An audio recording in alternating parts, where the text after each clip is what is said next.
everyone. I'm Gary Null, and I'd like to welcome you to a continuing part of our series on self-empowerment.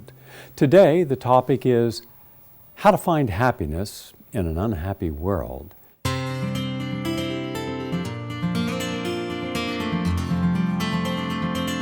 Are you overcommitted or undercommitted to your own life?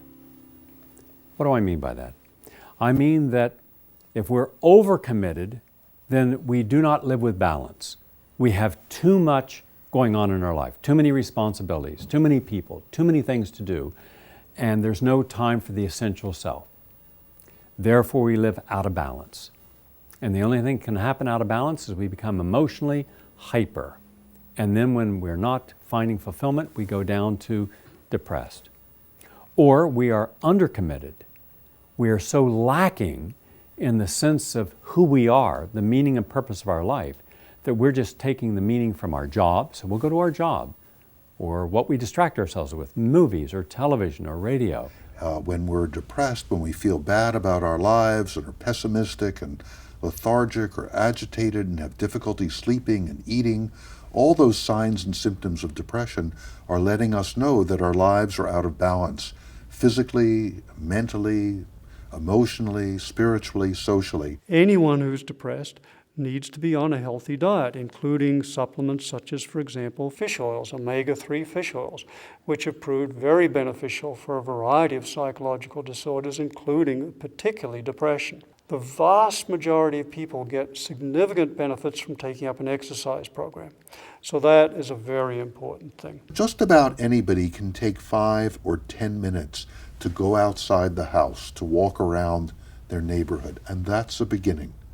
And the more movement that you can bring into your life, the more life you're bringing into your life.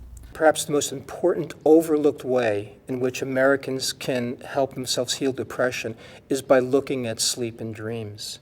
In fact, losing sleep, insomnia, is the single strongest predictive factor we have for clinical depression. Depression and insomnia are so closely linked in our research findings that many of us today believe that they're inseparable processes. How many times have you tried to tell people, but I'm a good girl? This would be the same for the boy. And what that means is, I am really going to subvert any natural impulse to be my authentic self. When you learn the healthy part of nice girl, not people pleaser, not doormat, but being nice to take care of yourself, that's when happiness can come. That's when you feel more empowered with yourself, because you're not worrying about pleasing everyone but yourself. Most of the people who define themselves as the good girl, or most guys the good boy, they're good for what everyone expects of them. And they can go through their entire life doing exactly what was expected and never taking a detour. But that doesn't mean they've lived an authentic life. It is allowing the authentic self to come up and speak, the authentic self to feel. How many things would you have done? How many responsibilities you would have taken on? How many people would you have allowed in your life? How much abuse would you have accepted?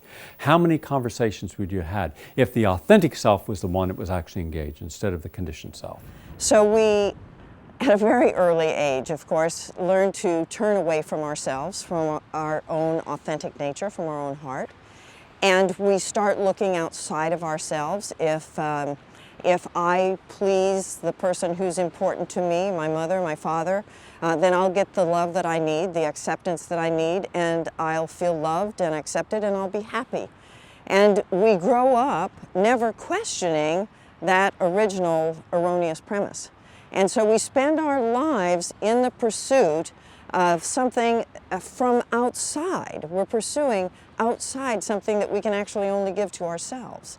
And it doesn't occur to us, of course, we have a lot of conditioning that says that it shouldn't occur to us to try to give that sort of thing to ourselves.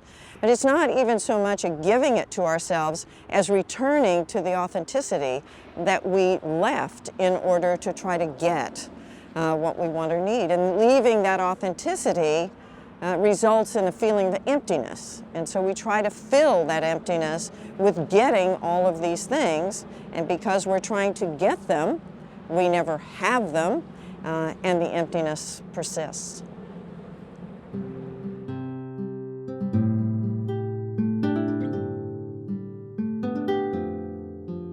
We confuse pleasure with happiness. Pleasure is not happiness. Pleasure is a completely different energy.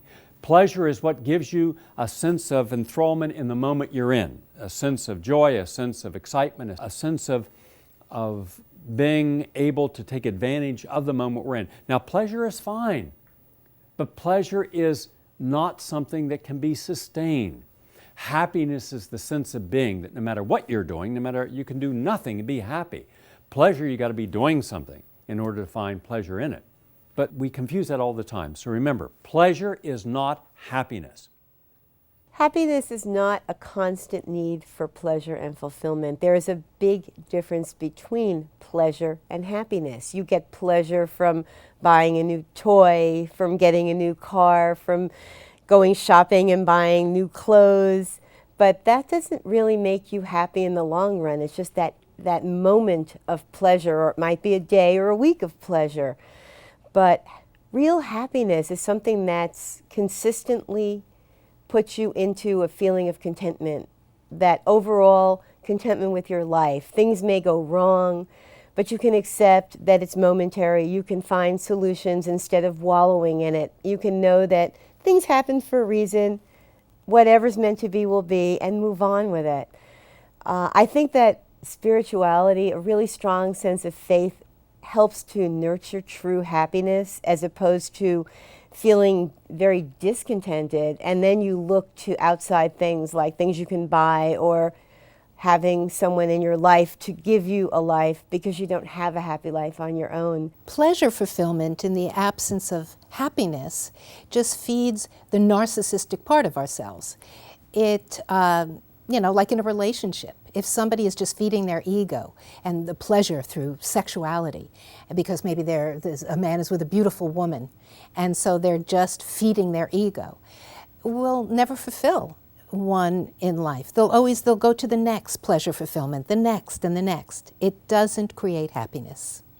Pleasure is good, but happiness, which means the core of my being, needs nothing from anyone in order to find my happiness. I am happy because I've come to grips with who I am, what my meaning and purpose is, and I can be happy.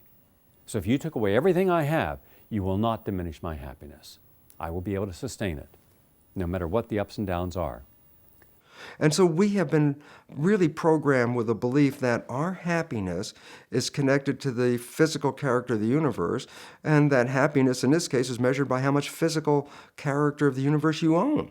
And so basically, we have been programmed that if we are going to be successful, we will measure our success with our physical possessions. And so we have been programmed to look for the wrong thing.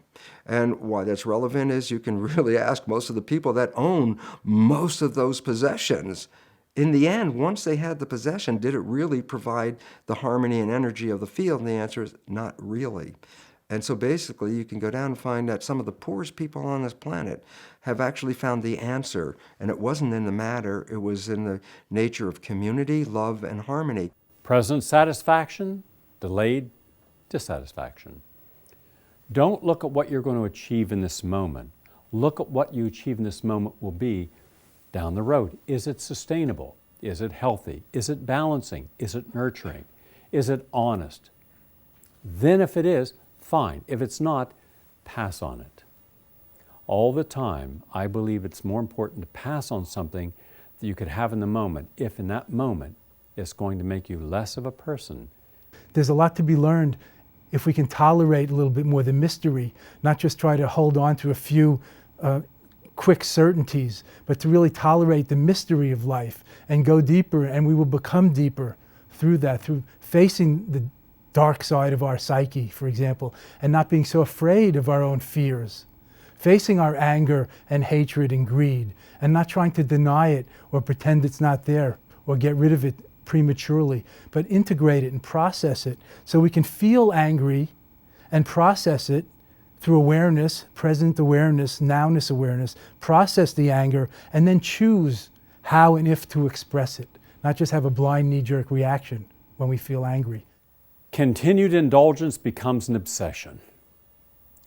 So anytime people are obsessive about anything, more often than not, it's because they're indulging their negative side. When you master life, it is effortless, the energy that you control, because you're not afraid of it. You're not coming from the wrong place. You're not trying to force an outcome. Happiness is not a constant need for fulfillment and pleasure. So don't equate fulfillment with happiness. You can find something that's fulfilling and doesn't mean that you're going to be happy, and the constant need for it means that you're not going to achieve it.